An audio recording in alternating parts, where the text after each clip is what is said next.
I'm Marilyn Rice Hurwitz, born in Omaha, Nebraska, October 14th, 1937.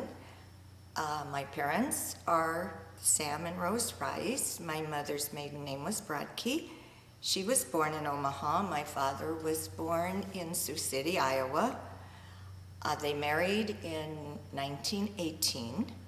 My father had been in World War I. He was stationed at, I believe it was Fort Omaha, and unfortunately he got pneumonia and never left the States. In fact, my mother called near the end of the war, and they told her that Sam Rice had died. It turned out it was another Sam Rice, but it scared her. And they were married in Omaha, I believe, or maybe Sioux City now, I'm not sure. I think it was in Omaha. My father, when he got out of the Army, found out, he didn't know before, that both his parents had died in the flu epidemic of 1918. And so it was, I guess, a wedding where everybody cried because of my dad, what he went through. And then I think they lived in Omaha, or maybe no, they moved immediately then, I think, to Sioux City. My father had a brother, Joe Rice, and a sister, Tilly, and also his parents had been raising, and I don't know her maiden name, but it's Esther Greenberg. She turned out to be the mother of Alan Greenberg, who is, they called him the Ace Greenberg. He was with Bear Stearns, maybe still is. And my father and mother then moved into my dad's parents' home, and they raised the Uncle Joe and Aunt Tilly and Esther for many years. Then after a while, I don't know how many years it was, they moved back to Omaha, brought the children with them. My Uncle Joe might have been about 15 at the time, and Aunt Tilly around 10, and Esther, I don't know exactly, around 10 maybe. And Esther eventually went to live when her father had remarried. And I don't know, Aunt Tilly later in life moved to California, married my Uncle Mike. My dad worked for Armour, the plant. He used to talk about if you only knew what they put in the hot dogs, you would never eat another hot dog. And then at night he would start, because he was very good with his hands, very mechanical, he started to build a business, which later they called Glandolac. And Uncle Joe helped him, worked with him, I don't know. He was fired from Armour because they found out he was working at night trying to build his own business. So it was a very difficult time for them. My mother used to say that he would wake up in the middle of the night upset because my mother had been wearing her mother-in-law, who had passed away, of course, her winter coat, and she didn't have her own. So finally my dad bought her a winter coat, and it was $65. And he would wake up in the middle of the night saying, I don't know how I'm going to pay for it. So it was a rough going. Then I think when my mother was 25, she gave birth to my oldest brother, Bud Norman. I think his name originally was Morris Norman, and he decided he didn't like that. There were a million Morris Brodkes, though it would have been Rice, because they were all named for my grandfather that I never met. And let's see, I'm trying to think. Anyway, then a few years later, 4 years later, my brother Dave was born. And then I'm trying to think of the years. In 1934, my brother Alan was born. And then I came later, about 20 years after they were married, in 1937. And I don't remember their first home, but we lived, at that point, my mother and dad bought a house from the Rubnitz family, Dr. Rubnitz, and it was 5016 Burt Street. And we lived there until I was 15 and a half, and then we moved to Davenport on 6715, I think, Davenport. And I'm trying to think, you can hold for a minute now. I don't know what more to say right now. Tell me a little bit about your earliest memories of the house you lived in. Okay, the house on Bird Street was small. There were 6 of us, 1 bathroom, and I didn't have my own bedroom. My mother had what she called a sewing room. It was basically part of their bedroom, and that's where I lived slept in basically till I was 15. Couldn't have been very much fun for my folks having me so close, but that's another story. And then eventually, the youngest of the 3 brothers went off to college, so I got my own bedroom, which wasn't very big, but it was at least my own bedroom. And I went to Dundee School. It was a 6-block walk. You would walk to school, walk home for lunch, walk back to school, walk back home. And of course, when you're young, it was no big deal. We weren't allowed to bring lunch unless you lived a mile away. And I never remember taking lunch to school, maybe once when there was a blizzard. And I had a very dear friend who lived on Underwood, Judy Krantz at the time. She became Judy Baker. And I would pick her up and we would walk to school together. And then after a few years, some other people, when we were 10, came from, I can't think of this school, it was more north in Omaha, but it only went to a certain grade. And then Sandra Belgrade and Phyllis Steinberg, that was their maiden names. Well, Sandra Belgrade was Sandra Zalkin. And Ellen Greenberg at the time, Marcia Krapinski, we all were very, very close friends. And we were all in school together. There were a lot of Jewish kids in that school, just a ton of them. And I remember we used to call him Horsey Swyback, that would be Warren, was the milk monitor at Dundee. And I don't remember many of the teachers or their names, but I can picture them. And it was fun. We had an 8th grade graduation, and I can remember the first time we wore high heels and pretty ugly dresses. And then, of course, we started at Central, and everybody I knew went to Central. That was great. I loved going to high school, even though it was quite a change when you don't have a middle school. But we had a great time. We really loved it, and I was a student, I guess. I did pretty well. And then I went a year to Brandeis University. I wasn't thrilled with Brandeis. It was like living on a campground because you couldn't, unless you had a car, nobody had cars, especially in those days. You couldn't really go anywhere or do much. I mean, I had a great time, but I didn't particularly enjoy it. And so I came back and went to Omaha University. That's what it was called then. And then I met my husband through a blind date. I had a cousin. Her maiden name was Maureen Sherman. In fact, her father was originally from Des Moines. And Maureen said, come visit me. She was living in Des Moines. She'd gone back to marry Harold Karp. They eventually moved to Omaha, too. But I met several people, and one of them was Lou, who became, obviously, my husband. So I was married just before my 20th birthday in Omaha. I think it was the Fontanelle Hotel was where the party was, and the ceremony was at Bethel. Rabbi Kripke, Cantor Edgar, and I think Mr. Duboff sang or played I think he was the singer, and maybe Mrs. Duboff played the piano. I know that somehow he was involved. And then we went to the Fontanelle for the reception. And then I moved to Des Moines. I was terribly crazy about Des Moines. It took me quite a while to adjust, but eventually it was fine. I think one reason that I had some bad feelings about Des Moines is because my mother's favorite of all her relatives was her Aunt Esther, or my Aunt Esther, her sister Esther Sherman. And Esther had, as I say, married Ben Sherman and was living in Des Moines, and that bothered my mother that she would leave. Nobody left Omaha. All my uncles, all the Brodkeys, Uncle Dave, Uncle Eddie, Uncle Fritz, my Aunt Sarah, Dansky, my Aunt Esther, everybody except for Aunt Esther stayed in Omaha. Nobody dared leave. Marilyn, let's go back and tell me a little bit about how it was growing up in a house with 3 brothers.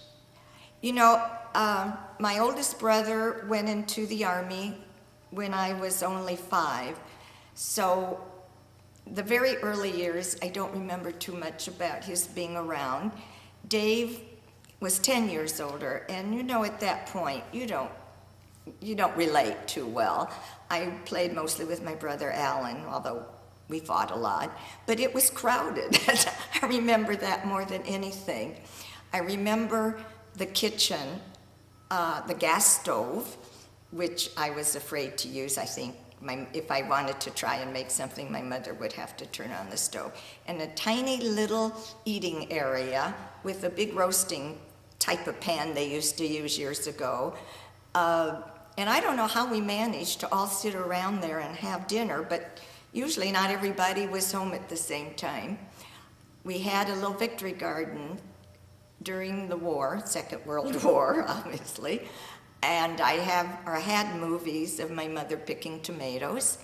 We had a lot of movies, and unfortunately, they were in my brother Dave's basement, and there was some flooding, and I don't know what, I think they're all destroyed. With pictures of my being at my Uncle Joe Rice's during Hanukkah. They were giving us gifts, and it was all in the movies. My brother Dave and my cousin Don were golfing with my Aunt Ruth's father.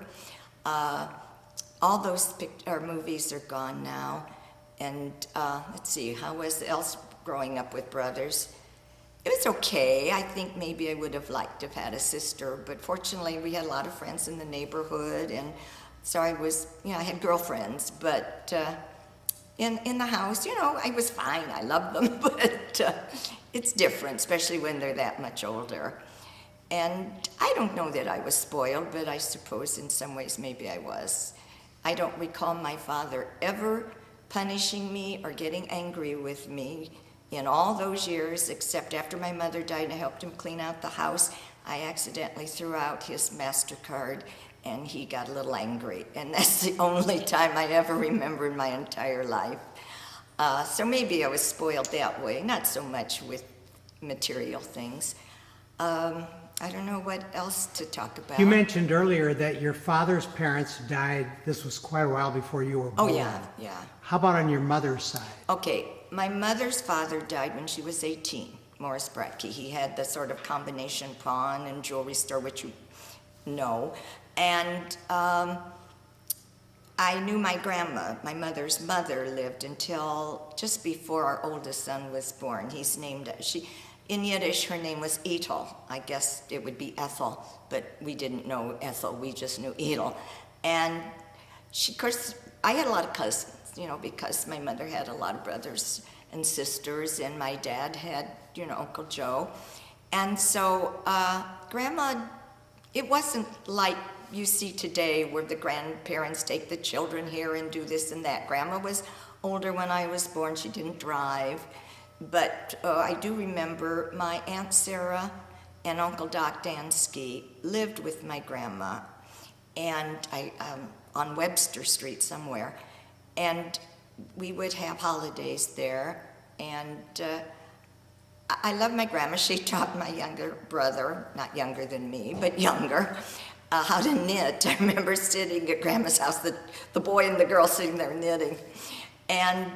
But I don't remember a whole lot because, as I say, it's different today. Grandparents take their kids and play tennis with them and all kinds of things that just didn't happen then. Grandma was in the kitchen or teaching me how to knit. But she was a very sweet lady, and she was at my wedding. And she died, as I say, just before, about a month before I had our first son, so we named him Eddie after Ethel. And that was the only grandparent that I had. And my mother told me all kinds of stories about her childhood, how they lived.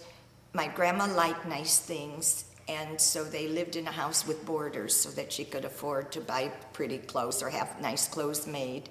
My mother kind of resented that because she wanted to have a little more bedroom space. She talked about taking care of her brothers, having, there was no indoor plumbing for her house. So at night she'd pray that nobody had to get up in the middle of the night because she'd have to take them. And she wanted a daughter so bad because she was so tired of taking care of little brothers. Of course, it took her 20 years to get a daughter. But it was fun. They had a horse and buggy, and on Sundays they would visit. There were a lot of Brodke relatives, and they would visit in their horse and buggy. It seems like if I would tell our grandson now, he couldn't imagine a life like that. But it sounded like it was fun. My grandfather, I guess, was a very sweet man, and he would come home for lunch. In those days, lunch was the big meal. And he would hold all the little 6 kids and dance in circles with them. And he used to talk a lot. He loved to laugh, and he'd say laughing is good for your health, which he was right. But he died when my mother was 18. It was very, very hard on her. She adored him. And I guess he was just a very, very sweet man, worked very hard, started the pawn jewelry business. And of course, there's still a Brodkes today. My uncles used to complain that business was terrible. In the meantime, they kept buying new stores. And I think that's a superstition I even have to this day, because if you brag too much on anything, God will get you. So we never say everything's marvelous, terrific, and I must have learned it from them.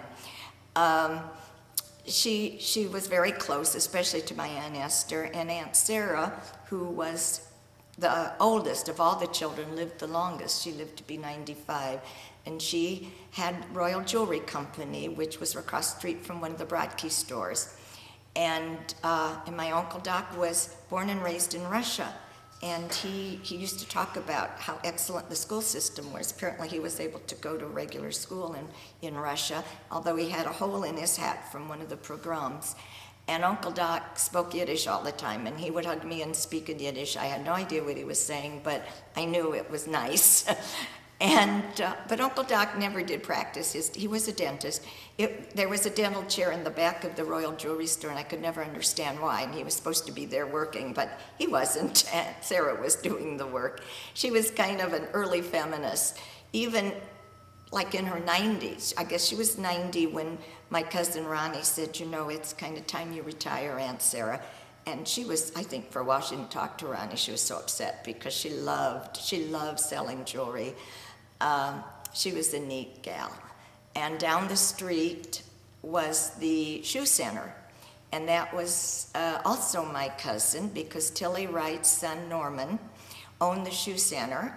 And Tilly's son, Georgie Wright, and I were doing some dating, which my mother was very worried because the Brodke cousins married each other, and she was afraid it was going to happen again.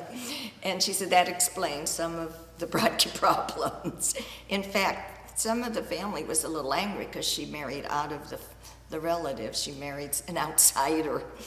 Although she said that her father-in-law, she had met him. Apparently, everybody knew each other, even if they weren't in the same city. I think the Brodkes did originally start in Sioux City. And my grandfather, who was David Rice, that's my brother David, was married for him, or named for him. And he was visiting in Omaha at one time at my grandparents' home, and my mother met him then, which I thought was kind of interesting. What else now do you want Well, let's to go ask back, me? and you mentioned that your father worked for Armour. Yeah. What kind of work did he do there? Well, my dad he graduated from Northwestern, which was very unusual in his day in 1916. My husband keeps saying he won a scholarship, but I don't know where Lou's getting that, because I don't recall his winning a scholarship.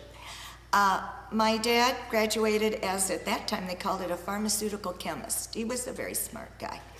And he then did something with the chemistry at Armour. In fact, in World War I, his job was, you know, the big balloons that go up, and I can't think of helium. I don't know what they're, you know. Anyway, he worked on that because of his chemical background. And he also could fix or do anything. I guess when radio first started to come out, he made a crystal set in the closet so my folks could hear that. He made a shortwave radio deal in our house in Davenport. In fact, Uncle Joe used to say, Sammy can fix anything. Just tell Sammy to do it. Because he was good. I thought all men could fix things until I got married, and I found out some can't do a damn thing. You might want to erase that comment. In fact, I thought all men mailed letters for you till I found out I had to go mail my own letters. My dad was the diaper type. He would help my mom diaper and all that sort of thing. Plus, he could fix anything. And she used to talk about the rose trellis that he built. And in our house in Davenport, he planted 150 rose bushes.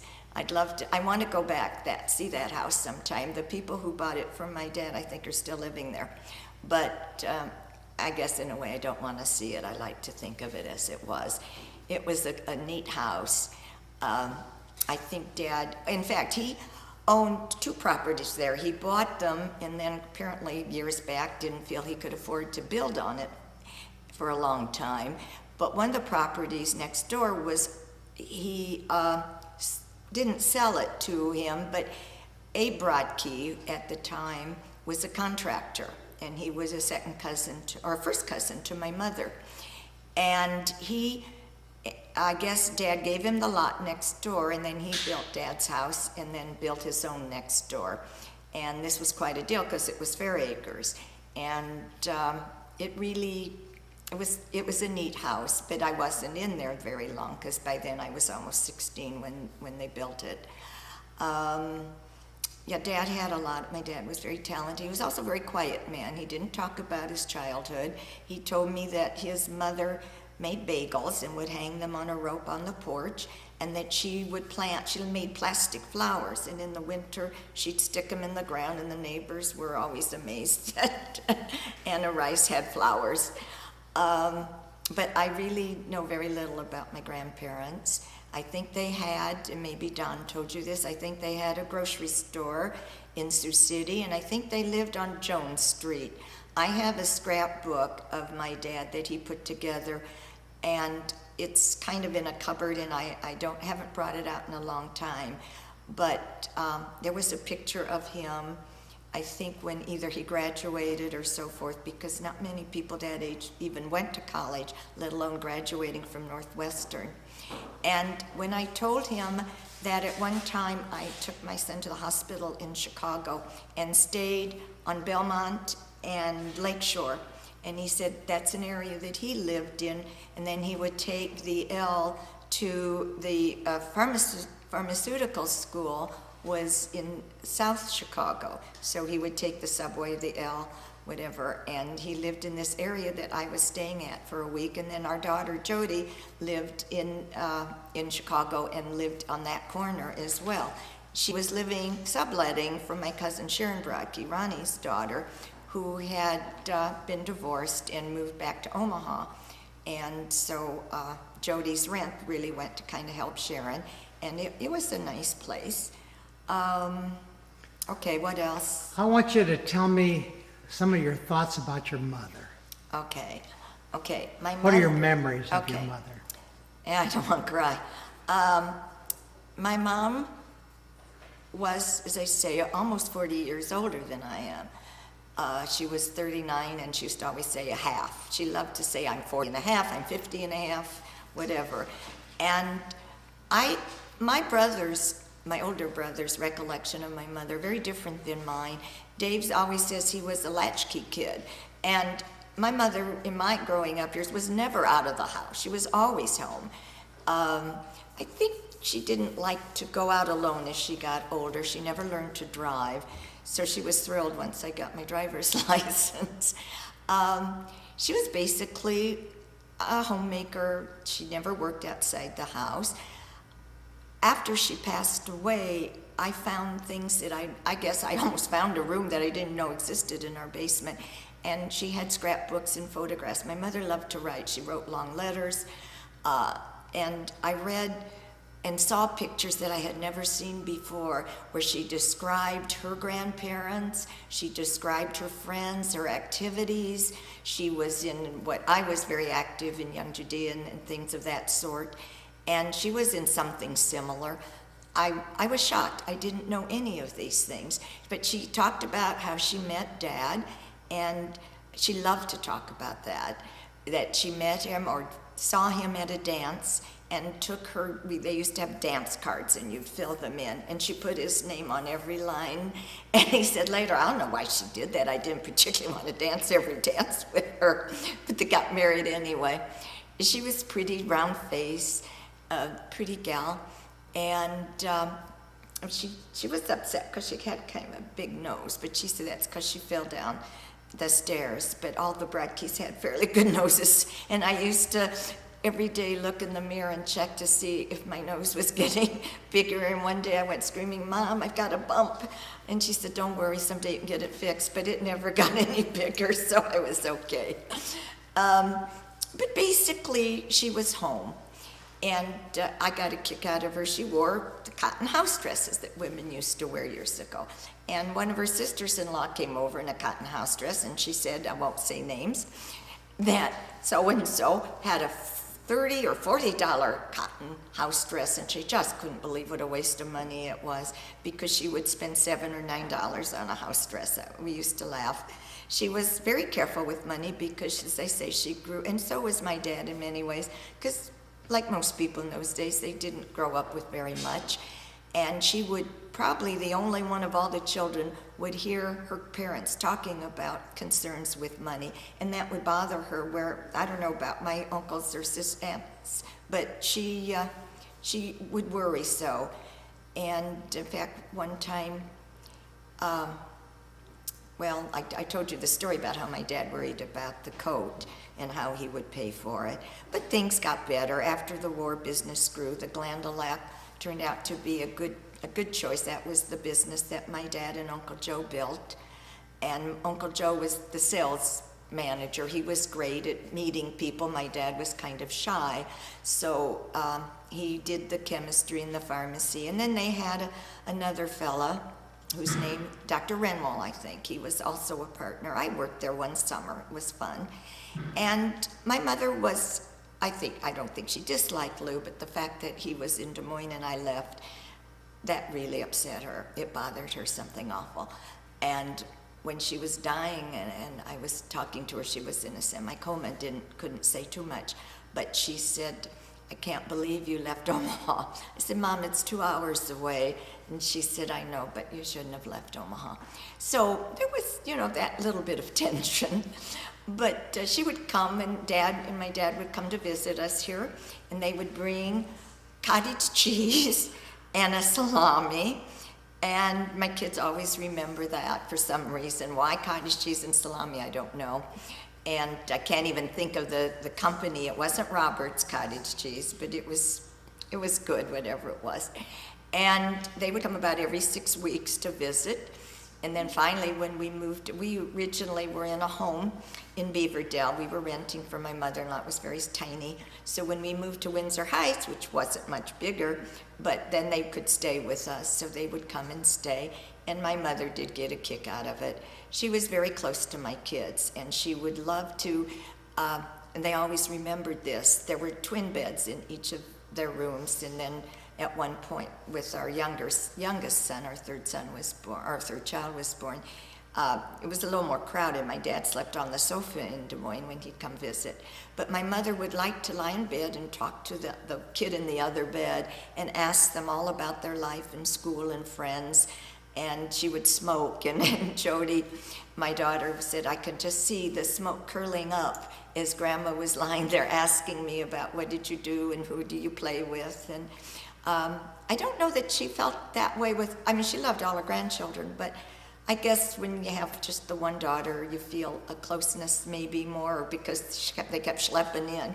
That's what she'd say. But she loved it, and she loved driving through all the small towns, and when they built the interstate, she was very unhappy. My dad loved it because it was fast and it was neat and it was technical, so to speak. But my mother said, "I miss driving through Dexter, going to Drew's and buying candy." She loved all that. So, and as I say, she spent a lot of time with her sisters. As the years went on, they became her best friends. And we talked and talked. Even in those days, if she was lying, she used to take a little rest and a nap. And then she would, unfortunately, smoke, and I'd watch the smoke rings just like my kids would watch. Unfortunately, I wish she hadn't smoked. She passed away when she was 81, and it was cancer. Okay, what else? I'm not talking so much about the old days because I don't remember a lot. What are some of your fond memories of your father growing up? Okay, my dad was very quiet. In fact, Lou told me, I never knew this. He said he went to say, Mr. Rice, I'd like to marry your daughter. Is it okay or something? And my dad said yes, and that was it. He wasn't much of a talker. But he was very sweet with me. He had a bit of a temper, but not with me. I could hear it with the boys, and even occasionally with my mom, he'd get a little uptight. But basically, he was soft-spoken and quiet, very smart, not so smart in terms of literature and that type of thing, but math and chemistry and anything that had to do with fixing and technical stuff, he would have loved today with the computers and the iPods and all the things, because he would have taken to it immediately.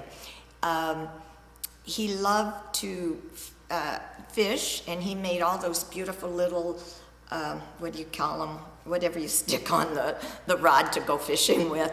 And he made them all himself, and he loved the toolbox that he had. And he said, some women love their jewelry, but I love and take care of the tools in the toolbox.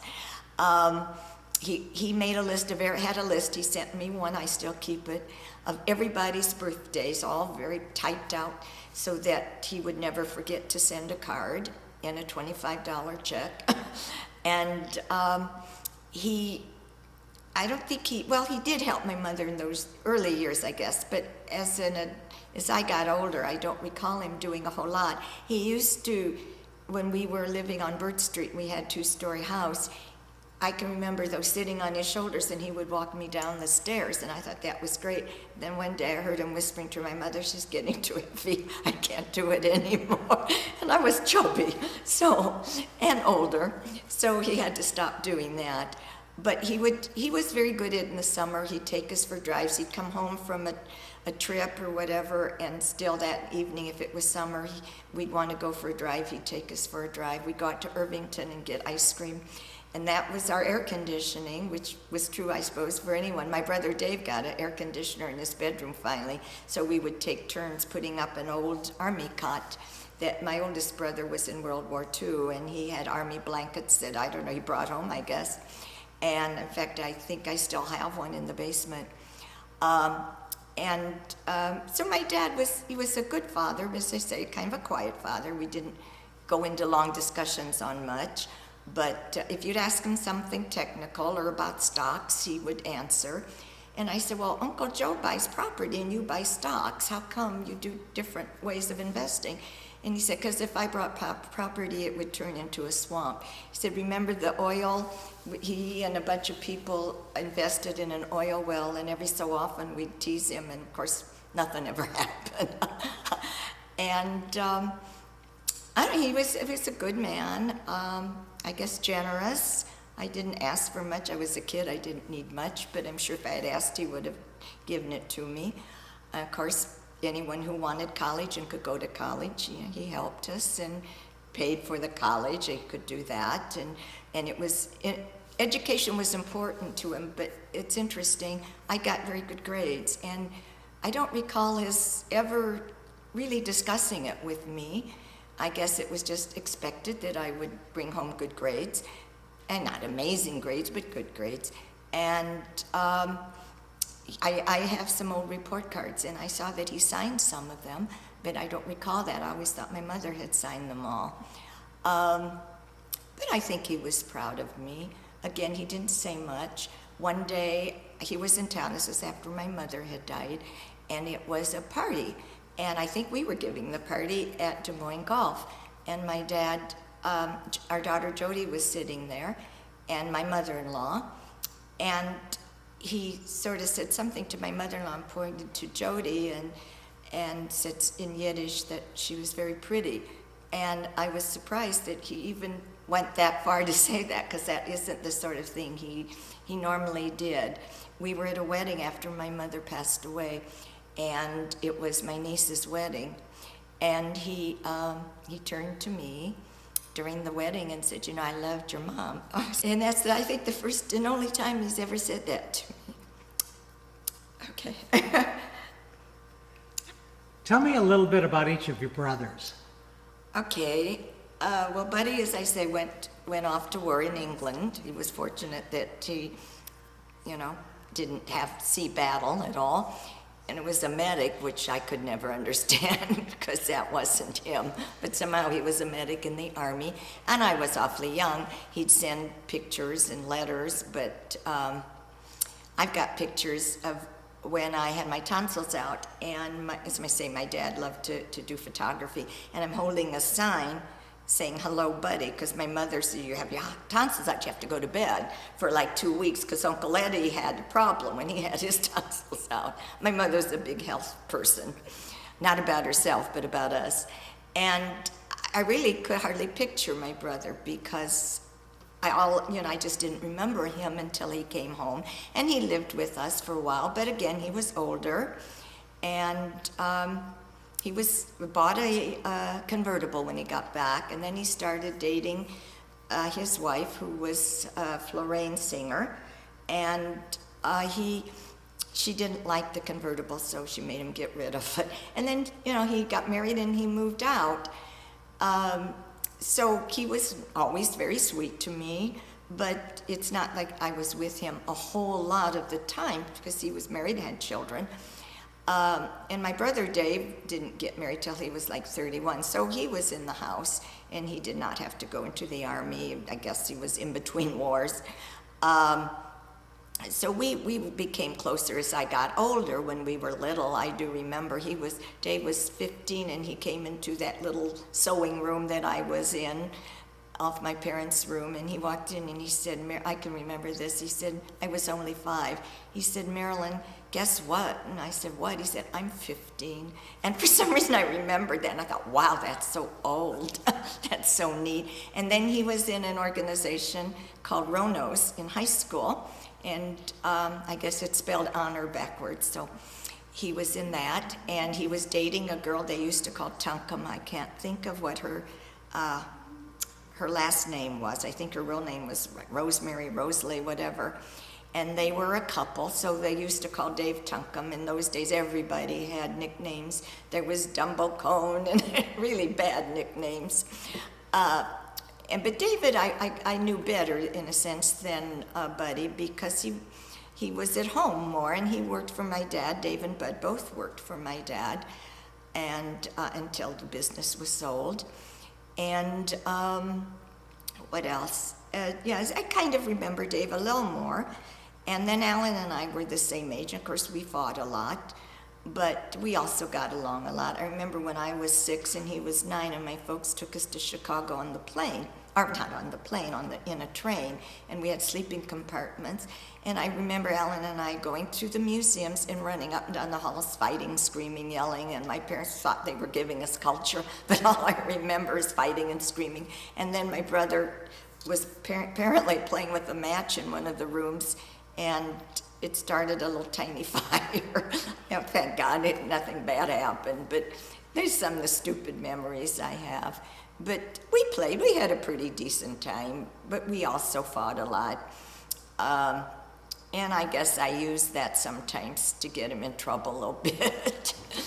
But we got along. We still, talk every so often. And he's supposed to be coming to Des Moines next month. Let's see, what else? I'd like to hear about the holidays at home. Okay, basically we went to my Uncle Doc's, which was my grandma's house. And I remember as a kid, we had to sit in the back room. And my Uncle Doc my grandma lived there, and my cousins. And I was one of the younger ones, so I sat in the back in a little kind of, little den off of the dining room. And I remember reading, I didn't know the Addams Family went back that far, but they had a little, like a cartoon book of the Addams Family, so during Pesach I would sit and look at that. And my cousin Jerry Bradkey sat with my Uncle Doc at that time. Jerry was very religious. And it's funny, I don't remember that much about it. And then we had Passover at my Aunt Esther and Uncle Ben's. My mother she wasn't a big Jewish type cook. And so we would go to other places. And we had Passover at my Uncle Ben and Aunt Esther's basement. And as far as Hanukkah, my mother, they liked to decorate. My father, I remember in the old house, he spent hours and hours building a menorah out of wood, covering, I still have it, in a silver foil, and in the middle he had cut out a menorah. It was about so big, and had that covered in a gold foil, and that would always be on a pedestal or hanging on the wall, and it would light up. And one time, our youngest Michael was just a little kid, and he saw that, and my mother would have loved to have a Christmas tree. She'd never do it, but she loved Christmas decorations. And my little one looked around at all this stuff, and he said, "Are Mom and Dad, or Grandpa and Grandma Christian?" I said, "Why do you say that?" He said, "Look at the stuff they have." So that Hanukkah time was fun, and then the other grandchildren would come, and we'd have a gift exchange. And they would, yell and scream and just have fun. I remember that a lot. And going to the synagogue for the holidays, and my mother said, "Well, I keep the fast after the coffee and the toast in the morning." But the rest, I started fasting at the age of 10. And the rest of us, we fast. And then during the recess at Bethel, my mom and Aunt Esther and my grandma and my Aunt Sarah would stay during the recess and talk. And Dad would take us home, and then we'd go back. And we always, because my mother didn't move real quickly when she was the last to arrive at wherever she went and the last to come home. And so we were always late to go to shul, and we'd have to sit in the basement. I never sat upstairs at Bethel for a high holiday my whole life. And then I guess we broke the fast at home. The other holidays, I guess we didn't do a whole lot about, but Passover and Thanksgiving, we would go to relatives. One Thanksgiving or two we did have at home, and my dad made the dressing and the sage dressing, and I was going to make sage dressing, and Lou said, "I hate sage," my husband said. So I've never made the dressing my dad did. But he also, because the glandolac was basically a chicken poultry type of medicines business, he would bring home chickens, and he would go in the basement and cut them up, and then he would come upstairs and make schmaltz. And he was so proud because it was so clear. He kept saying, "Look, it's such beautiful schmaltz." I still make it. I know we're not supposed to have it. It's not healthy, but you gotta have schmaltz once in a while. And but yeah, we always had chicken every Friday night because we had chickens available. I assume they were the healthy ones that he brought home. And so we always had Friday night, and because I sang in the choir and at one time had a decent singing voice, I would do the Kiddush as soon as I started, well, not Hebrews, well, actually even soon when I started Hebrew school, because my brother Alan taught me Hebrew. He was going to Hebrew school at the age of 8, and he'd come home and start teaching me Hebrew. So when I went to Hebrew school for the first time at the age of 8, I could read Hebrew perfectly, and the teacher thought I was a genius. Well, by the second year, everyone had caught up. I was no longer the genius. But I can understand how people can't read Hebrew. It's so easy. So I would sing the Kiddush, and you'd look down, and your mother would be looking at you with this wonderful face like you were God up there. And she would make chicken, and she'd, make the traditional Friday night meal. And that was kind of special to us. I liked that. I got away from it a little bit ourselves, but I loved those memories were nice. Then we could sit in the old house. We would sit in the dining room on Friday night. In the new house, it was already getting to be too much for my mother to want to go into the dining room too much. In fact, we only ate in the dining room once or twice. And one, it was because Aunt Tilly was visiting from California. We had to make it look a little nicer. What else? I have a lot of, my mother had some very pretty things that were her mother's, and I have, my dad's mother had some beautiful, I don't know how they did it with a little grocery store, but beautiful cut glass, that Victorian cut glass, and I've kept all of these things that my grandparents had, which I obviously now are antiques, and I know they look a little corny in homes today, but they're nice. They're good memories. And I remember my mother saying something about never have anyone polish the silver except you. And like a nut, I was still polishing silver twice a year because my mother said I have to, even though I think in later years she gave it up, but I still do it. She liked pretty things, except as she got older, you know, it changed a little bit. But she knew textiles, and I think that my grandparents on my mother's side had a store kind of like the silk shop would have been years ago. And she knew material, and that's why she had the dresses made for the kids, and that's why my mother said we had to have borders, because Grandma had to have good silks and good materials. But my mother did know good stuff. She just was getting a little cheap for herself. She didn't want, I'd go shopping with her, and until she made up her mind, I thought I would shoot myself. I remember the one dress we bought at Wolf's here in Des Moines, and it took 3 hours for her to finally decide to buy it, and then she wore it practically till the day she died. So as I say, she knew nice things, but she was I think afraid to spend for herself. And yet then when they built the house, and that made them both kind of nervous. But my dad drew up all the blueprints himself, made all the decisions himself. And my mother would say, well, as long as you're going to do this, do that. And finally it ended up to be twice the size she wanted. But she figured, you know, if he's going to have this kind of room, then make it another kind of room. When they sold it, as I say, it made me kind of sick, because I had nice memories of that house too, because of the garden that my dad would, you know, with the roses, and he'd be outside doing that all the time.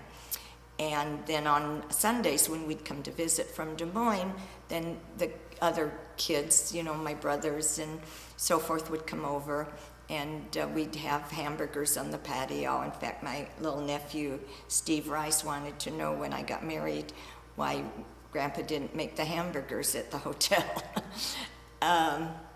So these are, you know, I think I've about run out of memories here. Okay, I'm going to close by saying, and I'm going to try and do this without crying, that Eddie, Michael, and Jody, and Lou, I love you very much. And, this is crazy. And you are most important people in my life. And that's it. I can't say any more because I'll cry.